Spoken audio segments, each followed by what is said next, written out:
क्योंकि आपने वृंदावन धाम में रहकर के भागवत का अध्ययन किया और कुछ समय हमारे पास भी आपने भागवत का अध्ययन किया। जब हमने सुना कि आप अपने श्रीमुख से श्रीमद् भागवत की कथा कह रहे हैं, तो कहते हैं आज आपने ध्रुव जी का चरित्र बहुत दिव्य रहा और उसमें एक बात आपने देखी होगी, आप लोगों ने भी सुना होगा, क्योंकि जब हम कथा सुनते हैं तो कथा हमारे जीवन में आनी चाहिए। थोड़ी थोड़ी बात प्रत्येक दिन कथा से अपने जीवन में ले जाओ, जीवन धन्य बन जाता है। ये तो भगवान काशी विश्वनाथ की नगरी है, यहाँ पर अनेक विद्वान आकर के आपको दिव्य दिव्य कथाएं सुनाते हैं, लेकिन हम अपने जीवन में कथा को कितना ले जाते हैं। जैसे नहीं कह रहे थे कि अगर पात्र में छिद्र है तो आप कितना भी अमृत उसमें भर लीजिए वो टिकेगा नहीं। पात्र जब तक पात्रता नहीं आएगी हमारे अंदर, तब तक हम जो है उस ज्ञान के अधिकारी नहीं बन सकते। यस्य प्रसन्नो भगवान गुणमयित्यादि विधि। आपने कहा ना कि जिसके ऊपर भगवान प्रसन्न हो जाए, यस्य भागवत में आया ध्रुव जी के चरित्र में कि देखो जब ध्रुव जी के विपरीत सारी दुनिया की माता पिता कोई उसका ध्यान नहीं दे रहे थे, लेकिन जिस दिन भगवान प्रसन्न हुए, भगवान जी का दर्शन हुआ, सारी दुनिया उसकी हो गई। बोलो कैसे हुआ ये सब? बोले यस्य प्रसन्नो भगवान गुणम इत्यादि। तो वो भागवत में वो भाव बताया कि भगवान को प्रसन्न कैसे करना है। तो बोले अपने हृदय में कुछ गुण ला दीजिए आप, जिन गुणों के माध्यम से परमात्मा आपसे प्रसन्न हो जाए। बोले सबसे बड़ा गुण है मैत्री भाव, और ये बहुत सौभाग्यशाली है ये दिव्य आश्रम। इस आश्रम से बहुत छात्रों ने हमारे संस्कृत महाविद्यालय के बहुत राष्ट्र स्तर पर जो है कथाएं कर रहे हैं। तो महाराज जी बहुत सौभाग्यशाली हैं कि जो यहाँ से प्रारंभ करवाते हैं और उनका जीवन बहुत कथा में बन जाता है।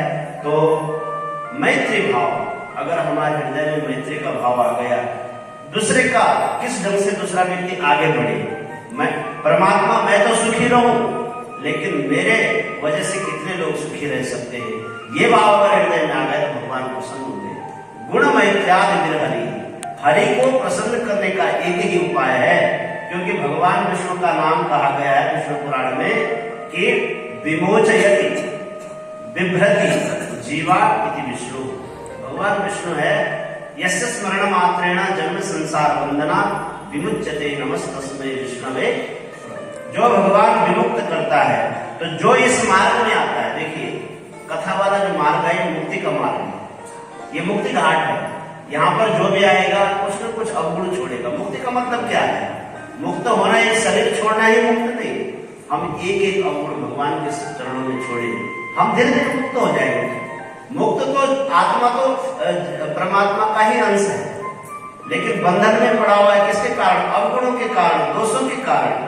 और एक एक दोष हम भगवान के चरणों में त्यागेंगे, छोड़ेंगे, हम मुक्त अपने आप शुद्ध मुक्त। ये जीवात्मा तो शुद्ध मुक्त और उन्मुक्त स्वरूप है।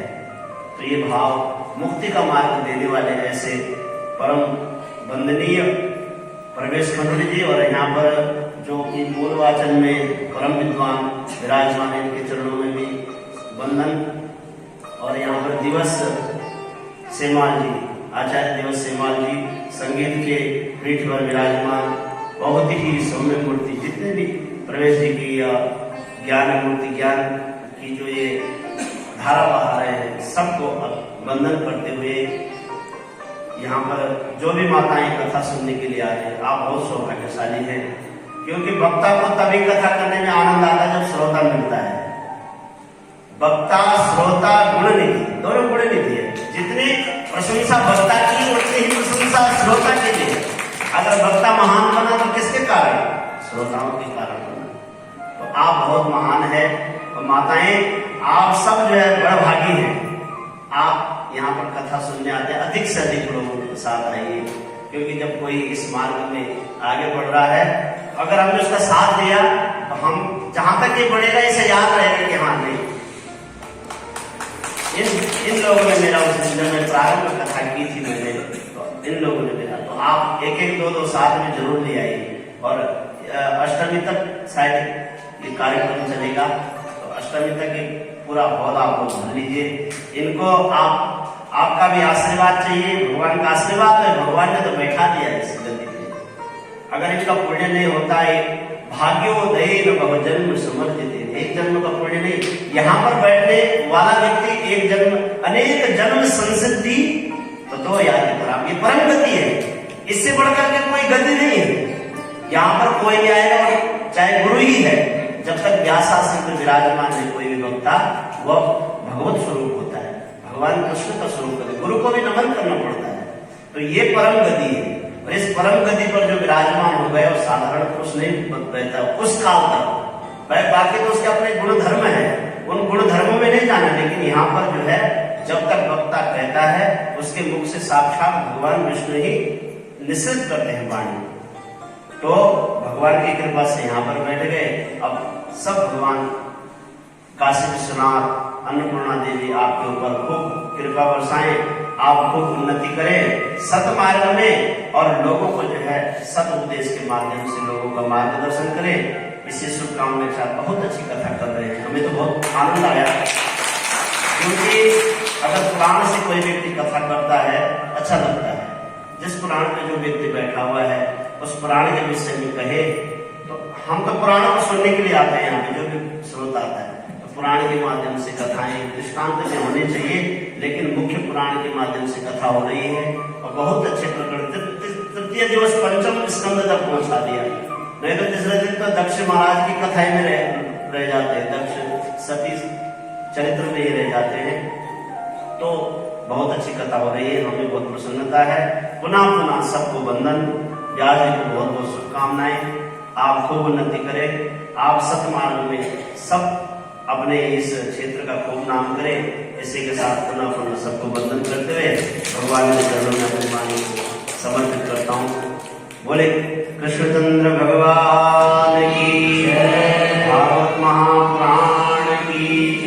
एक बात एक ध्यान दे, जो दूसरों को देता है शक्कर, शक्कर मतलब होता है चीनी, मीठा, जो दूसरों को देता है शक्कर खुद भी शक्कर खाता है, ठीक है। जो दूसरों को देता है शक्कर खुद भी शक्कर खाता है, जो दूसरों को डाले चक्कर में खुद भी चक्कर खाता है। इसे दुनिया मत समझ प्यारे, इसे दुनिया मत समझ प्यारे, इस सागर की मझधार है, दूसरे का बेड़ा पार कर तो तेरा भी बेड़ा, दूसरे का बेड़ा पार करो, हमारा बेड़ा अपने आप पार हो जाए। के साथ पुनः पुनः सबको पुनः पुनः वंदन करते हुए पुनः